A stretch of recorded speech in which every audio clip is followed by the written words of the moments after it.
매주 월요일은 각 당의 대표 스피커를 만나는 시간이죠. 월요직설 오늘은 박선원 더불어민주당 의원을 만나겠습니다. 의원님 나와 계시죠?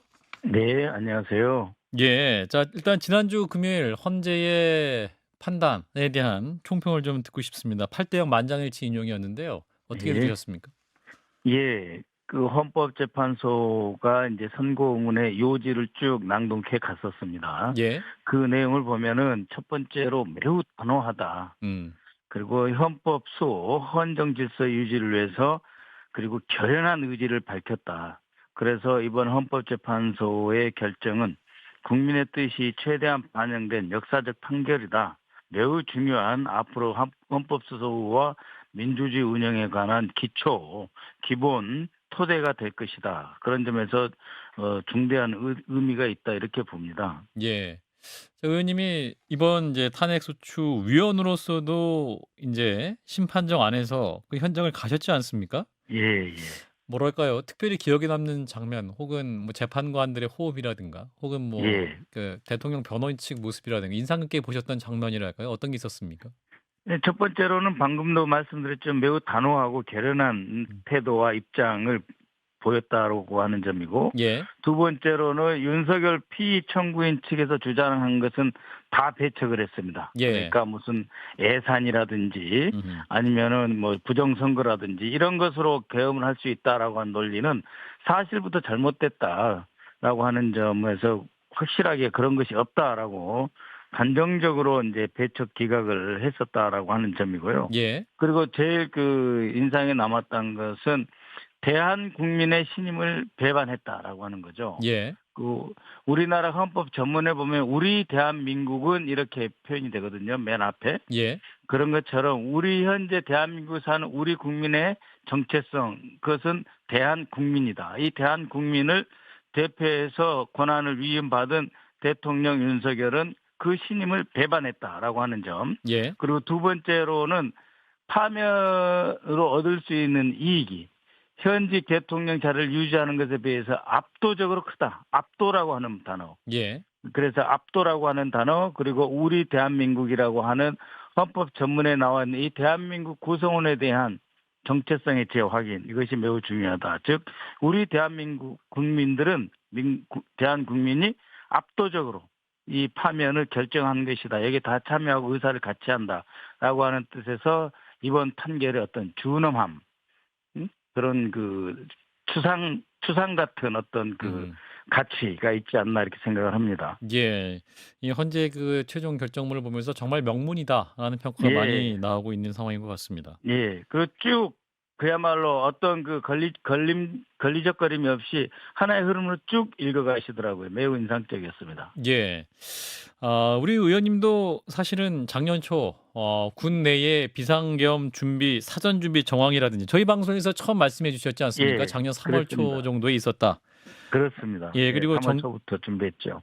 정치인과 또 선관위원 체포 지시 정황 등 예, 어 그 비상계엄 이후에 국회 안에서 예, 중요한 활동 또 중요한 증거를 많이 드러내 주셨었는데 예, 이 지난 금요일 딱 헌재 최종 판단 11시 22분에 인제 예, 대통령 윤석열을 파면한다. 예, 그 소리를 듣고 어떤 소회가 드셨는지 좀 궁금합니다. 예. 그 문영배 헌법재판소장 권한대행이 매우 담담하면서도 단호하게 파면한다라고 하는 말을 들었을 때 저도 모르게 와 하는 탄성이 터져 나왔습니다. 아, 예, 그러셨나요? 예. 예. 그리고 이제 재판관님들이 퇴정하실 때 예. 등 뒤에 대고 고맙습니다라고 인사를 드렸었는데요. 아, 그러셨어요. 예, 정말 그 역사가 후퇴한다 또는 제2 내란이다 이런 우려가 있었는데 음. 그것을 그 다 그 어두운 먹구름을 다 걷어주셔서 음. 정말 그 감사에 또 감사의 마음이 들었습니다. 예. 예. 대한민국의 역사에 그런 흑역사는 이제 반복되지 않을 거다라고 하는 믿음도 생겼습니다. 음. 또 우리 의원님께서는 그 홍장원 전 차장이라든지 예, 박종근 전 사령관이라든지 또 주요 예, 증인들에 대한 어떤 네, 증언도 잘 밝혀내는 역할을 많이 하셨었는데 네, 지난 123일 기간 동안 예. 뭐랄까 어떤 순간이 좀 기억에 남으십니까? 소회가 또 특별하실 것 같아서 드리는 질문입니다. 네, 일단은 12월 23일 당일날 계엄을 예상하지 못했다라고 하는 점에서 음. 12월 3일 그 예상하지 못했다는 점에서 내 정보력이 근본적으로 한계가 있다. 예. 이걸 예상하고 미리 이걸 막았어야 되는데 하는 안타까움이 제일 컸고요. 그 예. 두 번째는 음. 제 심정 그대로 말씀드리자면 두려움이 있었습니다. 그러셨어요. 이 특수부대 4개를 동시에 동원한 음. 대통령과 국방장관이 집행을 한 친위 쿠데타지 않습니까? 예.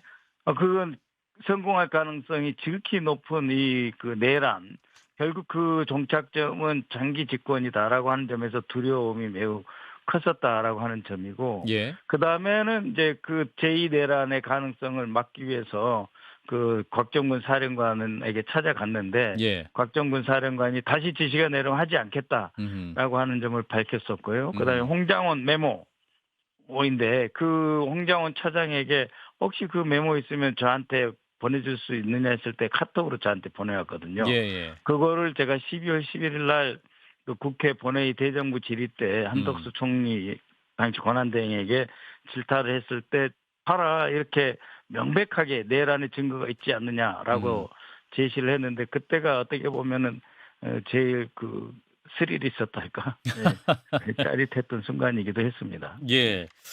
사실 그다음에 역시 3월 7일 날 예.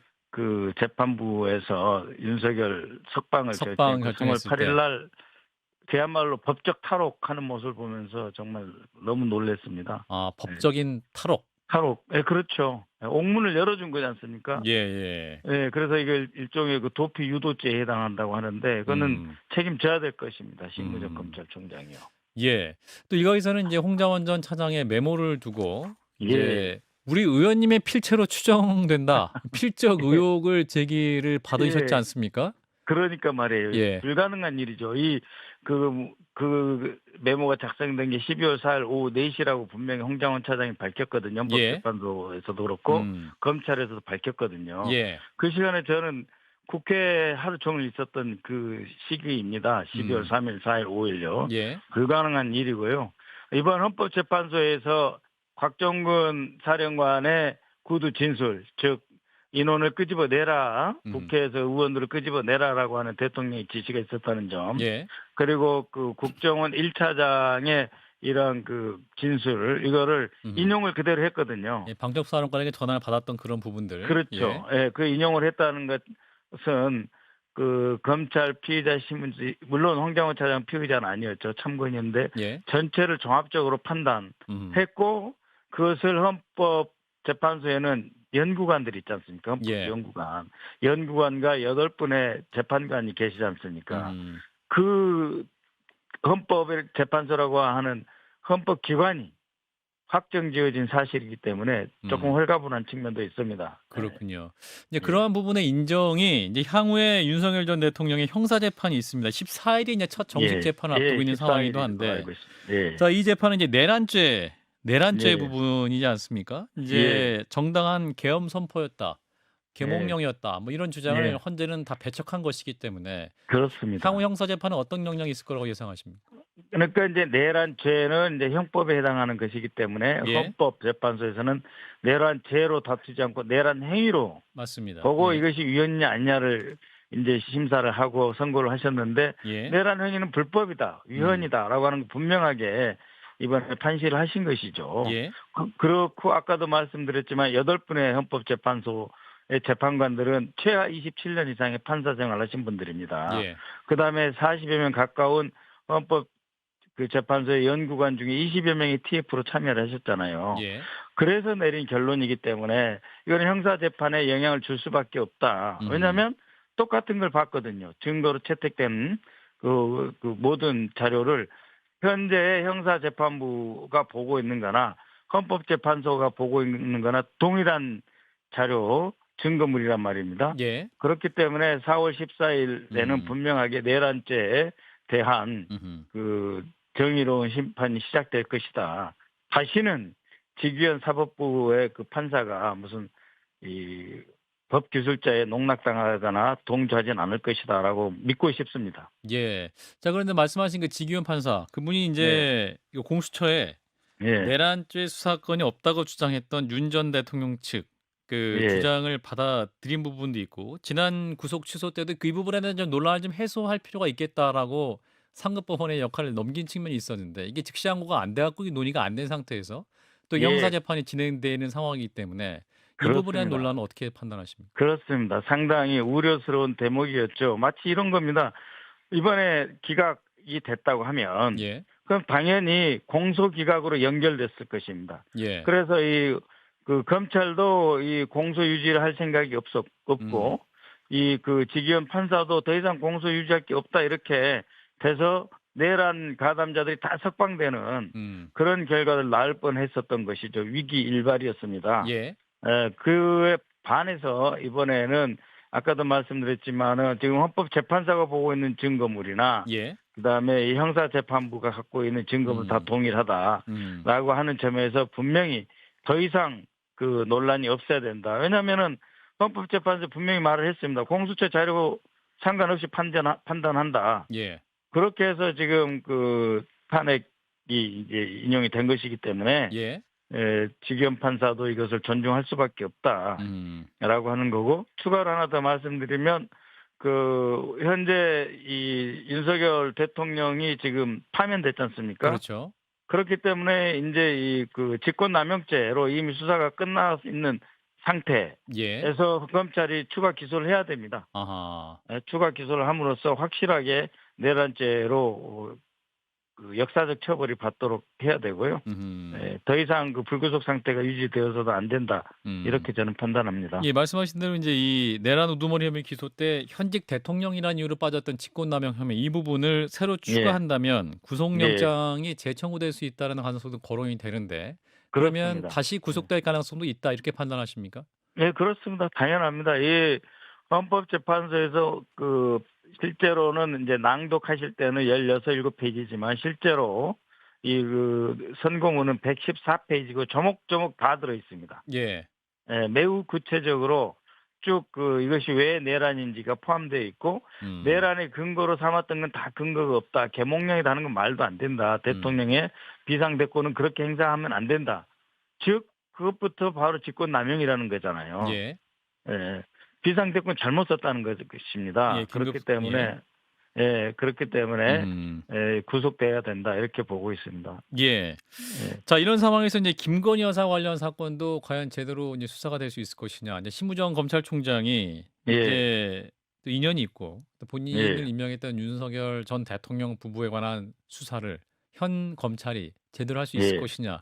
이 부분이 또 주요 관심사 쟁점이기도 한데. 그렇죠. 예, 당연한 말씀이십니다. 이 음. 제대로 될 수 없을 것입니다.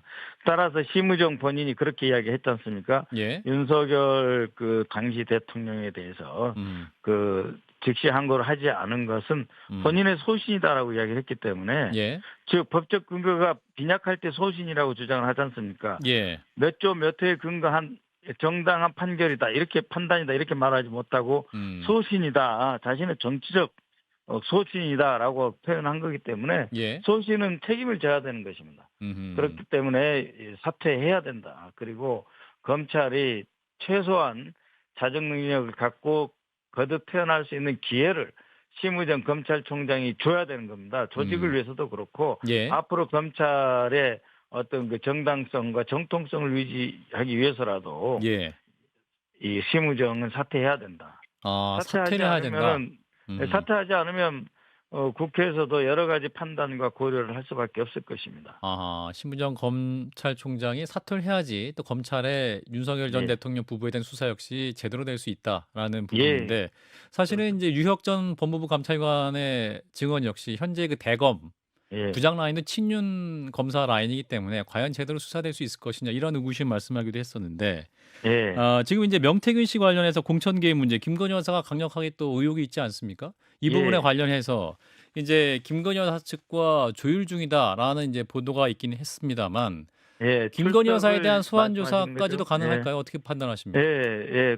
당연히 그렇게 이어지지 않겠습니까? 예, 그동안 그 검찰의 행태라고 하는 것이 예, 살아있는 권력에 저항하기도 하지만 음, 그 검찰총장 출신이 대통령이 됐을 때는 살아있는 권력의 하수인 밖에 되지 않았지 않습니까? 변호사 노릇까지 했는데 예. 이제 창원지검에서 올라온 수사이기 때문에 거기서 못 벗어날 겁니다. 창원지검에서 1차로 했던 그 수사 범위. 예. 이것은 그 일선 검찰이 다 아는 사실이잖아요. 증거도 어느 정도 확보된 상태에서 예. 이것을 뒤집는 수사를 못할 것이다. 그렇기 때문에 명태균을 둘러싼 김건희 여사의 관여 부분은 수사가 조만간 시작돼야 된다고 보고 있습니다. 곧 시작할 것 같습니다. 예, 그렇군요. 자, 이런 가운데 우원식 국회의장이 어제 예. 이제 예. 개헌 예. 얘기를 했습니다. 개헌 얘기를 예. 했고 예. 그다음에 이어서 이제 대선일이 잠정적으로 이제 6월 3일로 이제 결정이 됐다고 하는데 예. 이번 차기 대선 최대 변수 뭐가 될 거라고 판단하십니까? 네, 먼저 그 개헌에 대해서 말씀을 예. 드리겠습니다. 예. 개헌의 필요성에 대해서는 정치권뿐만 아니라 온 국민들도 상당히 그 공감하고 인식하고 있습니다. 이제 87년 체제가 한 번은 정비되어야 된다라고 하는 것이죠. 예. 그렇지만 이번 대선 방금 말씀하신 6월 3일 날 한꺼번에 어떻게 그걸 처리를 합니까? 예. 6월 3일이 만약에 대선일이라고 하면은 그 직전에 이제 그 사전투표도 있고 중앙선거관리위원회가 이 큰 선거를 잘 수행하는 것이 매우 중요한데 예. 여기다가 국민투표까지 얹혀서 앞으로 57일 내에 다 해결하라 하는 것은 그것은 지나친 것이고 예. 오해를 받아 마땅합니다. 지금은 아직 내란이 수습 정돈된 국면이 아니고 그다음에 내란의 그 핵심 국민의힘 당에서는 사실 후보 낼 자격도 없거든요. 그런데 무슨 지금 개헌을 논의하라고 하시는 건지 저는 잘못됐다고 봅니다. 아, 그렇군요. 오해라면 어떤 오해를 말씀하십니까, 의원님? 아니 그러니까 지금 그 국민의힘은 물론이고 예. 또 하나의 보이지 않는 어떤 세력이 작동했다고 저는 생각을 하는데요. 예. 어차피 못 이길 대선이기 때문에 군소 후보들이 나는 3년만 하겠으니까 입법부하고 그 행정부의 이 선거 주기를 맞추자 이런 이야기인데 예. 사실 그게 틀린 말도 안 되는 말이에요. 왜냐면은 앞으로 3년 후에 대선을 하지 않습니까? 예. 그때는 입법부하고 그러니까 국회의원 선거, 대통령 선거를 같이 하는 거예요. 예. 행정부 선거하고 입법부 선거를 같이 하는 것이죠. 그렇죠. 이것은 안 되는 거예요. 그거는 기본적으로 국회와 행정부는 서로 견제하는 기관들이고 예. 삼권 분립의 원칙이 안 맞는 거거든요. 근데 그걸 어떻게 하루에 국회의원 선거와 총선 그 대선을 같이 맞추는 그 연도 맞추기를 위해서 3년 임기 단축을 하자는 겁니까? 내버려 두면은 2025년 올해 대선 있지 않습니까? 예. 그러면 2030년에 또 대선을 하죠. 그렇죠. 그때 지방선거를 할 수 있습니다. 그러니까 2030년에 지방선거로 해서 대선과 함께 행정부 선거를 맞추면 예. 그 2년 후에는 자연스럽게 총선이 들어오거든요. 그렇게 해서 총선 2년마다 한 번, 4년마다 한 번, 대선과 지방선거 4년마다 한 번 하는 4년제 중임 개헌은 그 새로운 정부 기간에 얼마든지 할 수 있거든요. 예. 5년 그 기간 안에. 예. 그런데 이거를 57일 안에 하자 이건 불가능한 이야기예요. 불가능한 이야기를 지금 던져놓는 것은 정치적으로 그 의제를 확 뒤집는 그 회복과 성장을 해야 되고 경제가 매우 위중한 상태이고 국제적으로 안보 환경도 불안한 이 시점에서 2중 3중으로 이번 대통령 선거에 대한 국민들의 판단을 복잡하게 만들 수 있는 그런 교란 요인이다 이렇게 생각합니다. 근데 우원식 의장이 이제 각 당 지도부와 공감대 이렇다 또 이렇게 말씀을 해가지고 이게 이제 네, 그거는 이제 원칙적으로 필요성이지 그 누구도 57일 이후에 국민투표를 해서 대선과 개헌을 같이 합시다라고 하는 말은 저 처음 들었습니다. 아, 그런가요? 우리 지도부도 처음 들었을 거예요. 아하. 그러니까 개헌을 하자라고 하는 큰 포괄적인 방향. 이것에 대해서는 누가 아니라고 하겠습니까? 그러니까 개헌의 필요성은 인정하나 그것이 예. 지금 당장 이번 조기 대선과 함께 치러진 것을 공감한 건 아니었을 것이다. 그렇죠. 그 말은 아마 다 처음 들었을 겁니다. 예. 그렇기 때문에 공감을이라고 하는 말을 거기다 붙이면서 예. 57일 후에 같이 하자 이건 말이 안 돼요. 왜냐면은 국민투표는 약 30일 정도의 여유를 주거든요. 예. 국민투표를 공지를 할 수 있는, 하고 국민들에게. 예. 예, 개헌을 할 수 있는 개헌 법안이 작성됐다 그러면은 예. 한 달 정도 국민들에게 공고를 하지 않습니까? 예, 예. 그러면은 5월 3일 날 공고를 해야 되는 거예요. 5월 3일 날 공고를 해야 되면 최소한 뭐 이 국회에서 이 개헌을 의원들끼리 2분의 1 발의하고 3분의 찬성한다고 되는 게 아니고 청문회 등 그 국민들의 의견 수렴, 전문가들의 토론 이런 것들이 있어야 되잖아요. 예. 그러면은 지금 5월 3일까지 벌써 한 달도 안 남았잖아요. 그걸 예. 어떻게 합니까? 음. 불가능한 이야기를 지금 들고 나오셨기 때문에 예. 이제 더 이상 거론 안 하셔야 돼요. 그렇군요. 왜냐하면 이것은 이재명 대통령 되는 것을 막기 위해서 아무나 나는 3년만 임기 할 테니까 나 찍어주세요 하는 선거의 도구, 그 선거 운동의 도구로 활용될 뿐이라는 거죠. 아, 개헌 문제는 그렇게 다루지면 안 됩니다. 아하, 그렇군요. 네. 지금 MBN 보도를 보면 민주당 의원들 단톡방에서 지금 우원식 의장을 향해서 지금 개헌할 때냐, 현역 그렇죠. 의원들의 반발이 많이 나왔다고 하는데 사실입니까? 사실입니다. 아, 네, 저도 페이스북에 올렸을 뿐만 아니라 예. 이것은 제가 아까 그 국민의힘과 보이지 않는 세력이라고 표현을 썼습니다. 첫 번째로 이재명을 3월 26일 날 고법 심판에서 유죄 나오도록 하자. 그다음에 유죄 나온 이후에 이 그 헌법재판소에 선고가 나오도록 하자. 그렇게 했잖아요. 예. 근데 3월 26일 이재명 대표는 무죄가 나와버렸단 말입니다. 예. 그래서 4월 18일 이후로 그 헌재 그 판결을 미루려고 하다가 그게 이제 좌초돼서 4월 4일 날 결국은 인용해서 대통령 탄핵돼 버렸잖아요. 예. 그러니까 두 개가 실패한 겁니다. 그래서 지금 마지막 나온 게 3년 임기 단축 개헌으로 몰아붙이는 거죠. 예. 그래서 이재명 대표가 마치 법적으로 문제가 없는 현행 헌법대로 대선하자는 것 자체가 마치 무슨 욕심을 부리는 것처럼 해서 예. 국면을 전환하기 위한 카드로 악용된단 말이죠. 예. 이것은 정의롭지 못한 겁니다. 네. 개헌을 한다면 이제 2030 그거에 맞춰서 다음 정부에서 그렇죠. 논의해야 된다. 이런 의견을 그게 듣겠습니다. 순리잖아요. 예. 자, 이제 6월 3일로 대선일이 잠정 결정됐고 국무회의 의결만 이제 남은 상태인 것 같습니다. 확정이 되는 그런 상황이 오는데 예.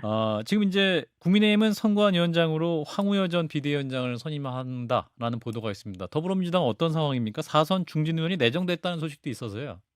그 아직은 잘 모르는 것처럼 이제 진행이 되겠죠. 그러니까 예. 말이 그렇지 57일 그러니까 5월 2, 3일 전에 후보가 확정이 돼야 된다 그러더라고요. 예.